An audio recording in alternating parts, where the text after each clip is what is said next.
मैं सही हूँ ये तो गौरव की बात है, पर मैं ही सही हूँ ये घमंड होता है, इसको एरोगेंस बोलते हैं। देखिए, ज़िंदगी में लिसनिंग एक बहुत इंपॉर्टेंट स्किल है जिस पे आपको काम करना पड़ता है, जो आप में अंदर बहुत मुश्किल है ये चीज़ें डेवलप करना अंदर में।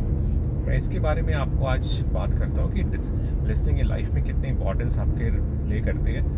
देखिए, बड़े को हम इसलिए सुनते हैं ताकि उनके नज़रिए पे, उनकी सोच पे मैं खुद को परख सकूं। अगर छोटे बच्चे की बात करता हूँ तो हम उनको इसलिए सुनना चाहते हैं ताकि ज़िंदगी के प्रति उसके नज़रिए को एक पॉजिटिविटी दे सके या सही डायरेक्शन दे सके।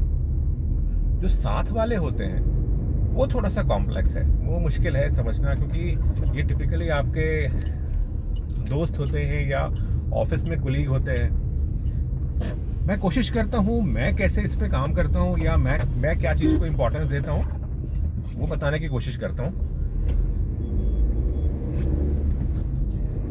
देखिए,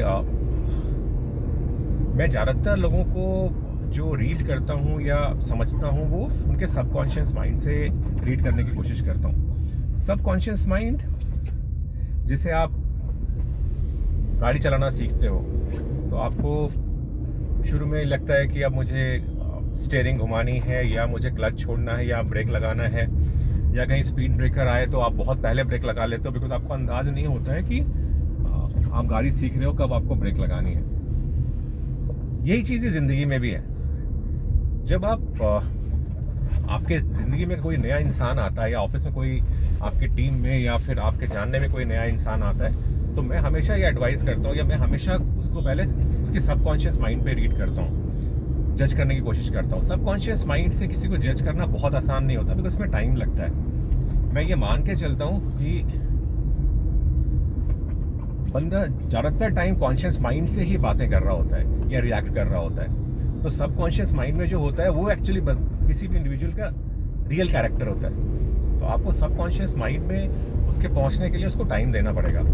कई बार महीना, 2 महीना, 3 महीना भी लग सकता है, क्योंकि उसके सबकॉन्शियस माइंड के बेसिस पे ही मैं उसके साथ अपनी प्रोफेशनल और पर्सनल बाउंड्री डिसाइड करता हूँ। जैसे वो मेरे प्रोफेशनल या पर्सनल बाउंड्रीज के बियॉन्ड आता है, मैं कॉन्शियस हो जाता हूँ, मैं फिर अपना रिएक्शन कॉन्शियसली देना शुरू करता हूँ। तो ये बहुत ज़रूरी है। नॉर्मली मैं अपने एक्सपीरियंस से देखा है कि कोई भी इंसान सबकॉन्शियस माइंड से तब रिएक्ट करता है जब वो गुस्से में होता है या फिर वो एकदम से किसी चीज़ पे रिएक्ट करता है। बेसिकली उसने सोचा नहीं और बोल दिया।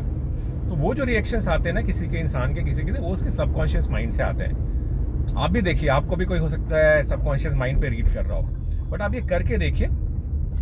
जैसे आप जब गाड़ी चला रहे हो, जैसे मैं एग्जांपल दे रहा था, जब आपकी चीज़ें गाड़ी चलाना सबकॉन्शियस माइंड में चली जाती है तो फिर आपको पता होता है कि ये गाड़ी चल रही है, तो स्पीड ब्रेकर सामने दिखा तो कितना पहले जाके मैं ब्रेक लगाऊंगा तो मैं स्मूथली उसको पार कर लूँगा।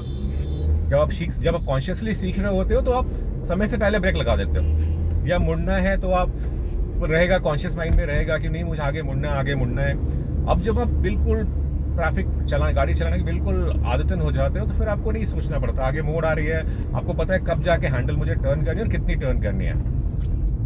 ये सब चीज़ें सबकॉन्शियस माइंड है। सबकॉन्शियस माइंड में आपको चीज़ें, जब आप इंसान को सबकॉन्शियस माइंड से रीड करना सीख जाओगे ना, ये बहुत बड़ा बिहेवियरल साइंस है। किसी भी बंदे के असली कैरेक्टर जो है ना, उसके सबकॉन्शियस माइंड से ही पता लगता है। तो आप कोशिश कीजिए, जो मैंने बोला है आपको अगर ठीक लगे तो दूसरों को इस पे जज कीजिए और मुझे बताइए अगर आप किसी और टॉपिक पे मुझसे कुछ बात करना चाहते हैं।